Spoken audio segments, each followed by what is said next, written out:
Hello guys! Welcome to my vlog. Ngayon, ang aking i-feature ay itatanong ko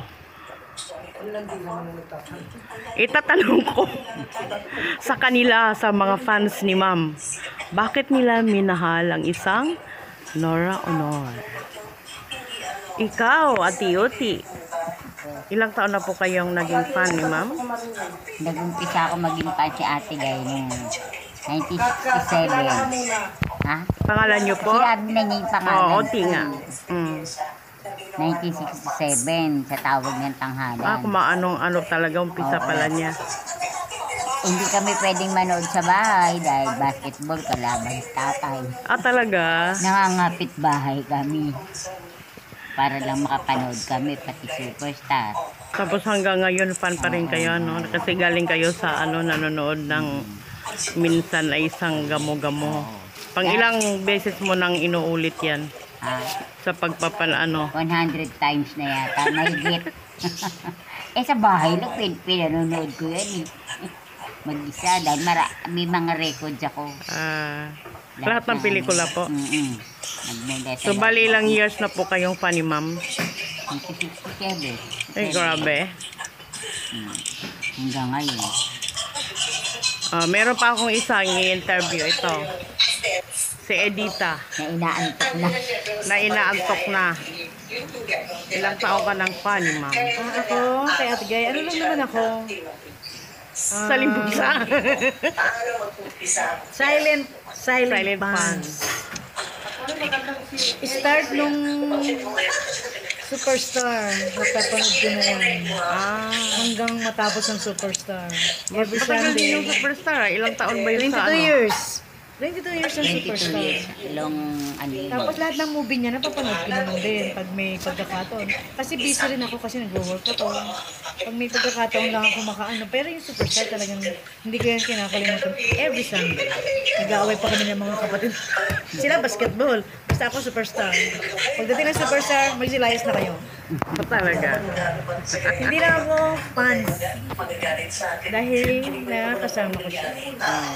Kapamilya. Tayo tayo. At doon ko siya nakilala ng gusto. Sige po. Dito naman ako sa isa. Pangalan mo?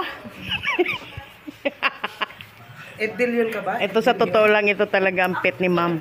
Kasi kahawig daw to ni yung kapatid ni Ma'am eh. Kaya pet na pet ito eh.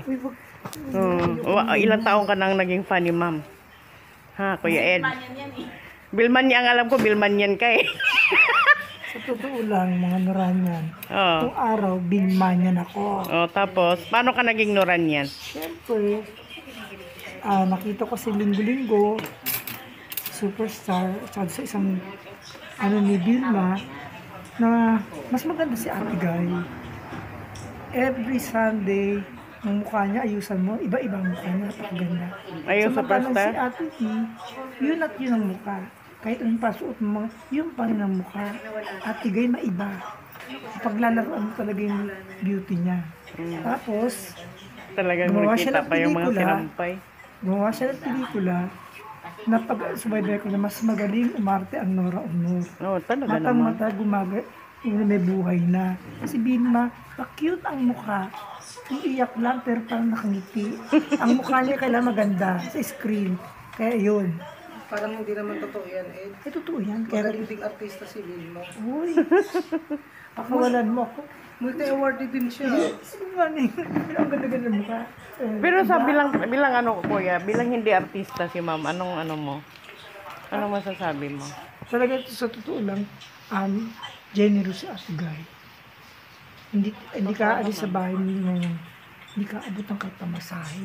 Kaya ako na noong araw, nahiya ako pag dumalaw. Nahiya ako sa pandidilatan ka. Sabi niya, makuha ka sa tingin. Bibigyan ka niya pamasahe. Alas 4 pa lang, alas 24 hours. Okay. Yan na. Adilantada.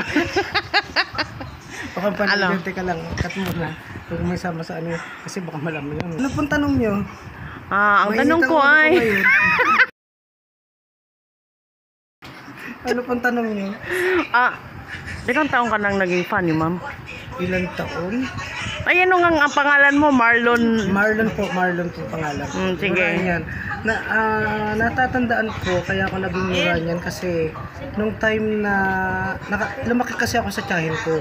Tapos yung tiyahin ko, pag merong natatandaan ko, sinasama niya ako manood ng sine. Ang bata pa ako noon, ang alam kong sinama niya ako yung I Can't Stop Loving You, Lola Basha, mga ganyan. Tapos meron pa yung time na parang promo yun ng sa Luneta ng Lola Basha. Doon sinama niya ako, ang dami tao. Lola Basyang? Kay ma'am yun? Kay Ate Guy. Trilogy. Trilogy yun. So, ayun. Tapos, ayun na. Tapos nakikita ko pag nanonood siya ng Superstar. Nakita ko na, syempre bata pa ako, pero naano ko na parang ang bait ni Ate Guy sa mga fans niya. Parang ibang-iba. So yun, mamula nung nagkaisip na ako, wala na akong naging ibang paboritong artista kundi si Ate Guy. Tapos ibang-iba siya, ibang-iba yung lalim sa pag-acting. Basta, siya, parang napakatotoo. Nakikita ko. Bilang hindi artista. Bilang artista, isang privilege siguro na at least nakilala ko siya ng personal. So bilang artista, bilang personal na tao, actually meron akong personal na hindi makakalimutan kay Ate Guy. Kaso every time na sinasabi ko to, naiiyak ako eh. Sana ngayon hindi. Nung namatay yung tatay ko, so tumawag siya sa akin. Tapos,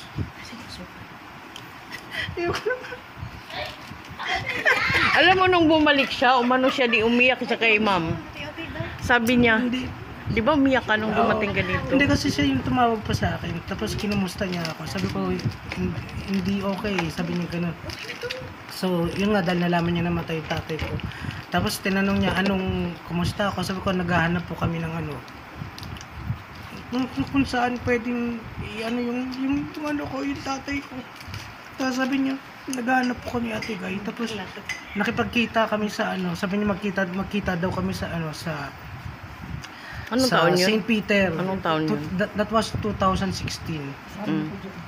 Tapos yun, nung nauna pa siya sa St. Peter. Tapos alam mo, yung kahit kahit hindi siya ganun, alam natin na, di ba, hindi ganun kayaman si Ate Guy, pero ang yaman ng puso niya. Yung bang kahit wala na siya, minsan tutulungan kanya pag napalapit ka sa kanya. So yun ang hindi ko makakalimutang ginawa niya sa akin. Yun, napaka-generous niya. Kaya tatanawin kong every time na nakakwento ko to sa iba, hindi pwedeng hindi ako iiyak. Kala ko nga ngayon hindi ako iiyak eh. Kasi masaya yung taon man ako eh. Ayun. Kaya mahal na mahal ko si Ate. Kaya ka talaga. Umiiyak talaga siya. Ako nga, nag-birthday ako ng 17. Oh, sige. Dito naman ako talaga sa pinaka-superstar to. Narinig ko yung psychoman mo, sabi mo. Super hibang ito eh. Ito talaga ang top notcher sa mga hibang. Ano? ako? Alam ko, bagets ka pa nung paano ka nainganyo na magkagusto ka sa isang Miss Nora Honor? Oh my God. Seryoso ba yan? I-post yan. Ha? Ano i-post? I-post ko to. Sige. Naglalaba po ako, guys, kasi wala na akong damit. Nandito ako kay Ate Guy ngayon. Wala akong damit. Alam mo Hindi po. nga ang tanong ko ay, Ano po? ilang taong ka nang umpisa kang maging Noranian? 15. Nag-graduate ko lang ng high school. At bakit ka naging Noranian? Ayun. Sa dinami-dami ng mga batang artista, si Ma'am Nora ang iyong natitipuhan. Ano talaga? Then, nag-start sa for contemplation story. Ano siya, grade 4. Tapos akala ko talaga, bata pa si Miss Nora Honor. Malay ko ba? Tapos, Nagpunta ako dito ng Manila, 2000. dahil sa Ayun, kanya hinanap- nagpunta ka? Dahil sa kanya nagpunta ka dito? Hindi naman. Hinanap ko talaga siya. Ah, talaga? Tapos, 2000 yun. Oo. 2000. sumulat muna ako sa bandera listen to me. May mga hakbang akong ginawa kung paano ko siya talaga makikita ng personal. Mas mahirap, sobrang hirap. Para kang dumadaan sa butas ng karayom. Talaga? Ayun, fast forward tayo. Sa madaling salita, pinagdasal ko talaga siya sa Diyos. Tapos kay Padre Pio, na isang araw maalagaan ko siya. Makita ko siya. Hindi naman ako nabigo. Kaya lang, ayun. Kaya nandito ako sa kanya ngayon. Ay, hindi pala. Meron pa pala yun. Sabi niya sa akin, mag-aral na lang daw ako. Kasi hindi pala siya naniniwala na naranyan ako. Maka Judy Ann Santos daw ako. Kasi si Judy Ann Santos, sikat siya noon. So sabi niya, maka Judy Ann ka eh. Sabi niya. Tapos ayaw niya maniwala. Sabi niya, mag-aral ka na lang. Sabi niya, nag-aral ako ng college. Yun. Siya yung naging dahilan. Tapos pumunta naman siya sa Amerika ng time na yun. Pagkapunta niya ng Amerika. Ang tagal niya doon, paano naging ka pa rin doon? Oo. Tuloy-tuloy pa din yung pagiging naranyan ko kahit 8 years siya sa Amerika. Pagbalik niya ng 2011 dito sa Pilipinas, may work na ako. Wala, Yun. grabe no. Tapos, ayun. Nagkaroon kami ng chance ulit magkita ng 2013, 14, 15, 16 hanggang ngayon. Yan. Ito talaga siya, yung number 1 hibang ni ma'am. Ibang talaga. Nora. Grabe. So, as in, huwag yun ang pangarapin kasi sobrang hirap. Pero nahirapan silang lumapit, pero ako ang dali-dali. Siya kasi ako Walang pala- kaabog-abog. Grabe ang hirap. Grabe yung intriga, iyak, luha, intriga. Lahat ng klase ng pagbibintang. Alam mo yung parang ka na rin nasa showbiz. Ang kaibahan lang na sa amin, hindi kami na sa camera. Maraming issue. Maraming issue as in sobrang hirap.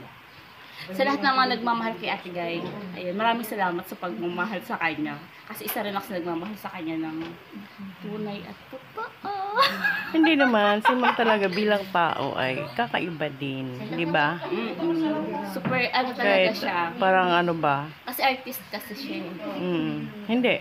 Yung siya, yung kahit yung napansin ko talaga sa kanya yung kahit parang wala na siya, tapos kung kailangan mo ibibigay pa sa'yo. Yes, oo po. Totoo. Parang ganun. Namatay si tatay, nagpadala siya ng pera. Totoo yun. Natulungan ako ni Ate Guy pala. Parang kaluhulihan niyang pera para ibigay pa rin sa'yo. Kahit wala na siyang pera, kahit manghiram na siguro siya ng pera, maibigay niya lang doon sa taong nangangailangan. Namatay yung tatay ko ng 2018. Siyempre, yun, napadalhan niya talaga ako. Tapos, nagkaroon ako ng anak, sinuportahan niya ako. Si Pio, yun ang totoo nun, si Pio, nung binyag, nagbigay siya sa akin ng pera nun para kay Pio. Tapos, nag-pandemic. So, hindi po tumigil si Ate Guy sa pagsuporta sa akin kay Pio. Totoo po yun. Kaya kakaiba talaga yung inyong connection. Yes! Okay, and that's all At ikaw, for now. ang gaya mo. Ito po siya, guys, oh. Anong background natin, te? Dito ka. Ulit tayo. Pangit. Ulit, alisin mo. Guys, ito siya, oh. Hello! Siya ang cook ni Ate Guy. So, Ako yung dahilan kung bakit lumusok. Ayan sila, ayan o, kapi-kapi lang sila, ayan o, tingnan mo naman yung mga Noranian. Ito talaga sila mga loyal na Noranian, ayan. Ito ang pinaka-loyal. Ayan si Ate Oti, pinaka-Noranian. The roots. Pinaka-ugat siya na.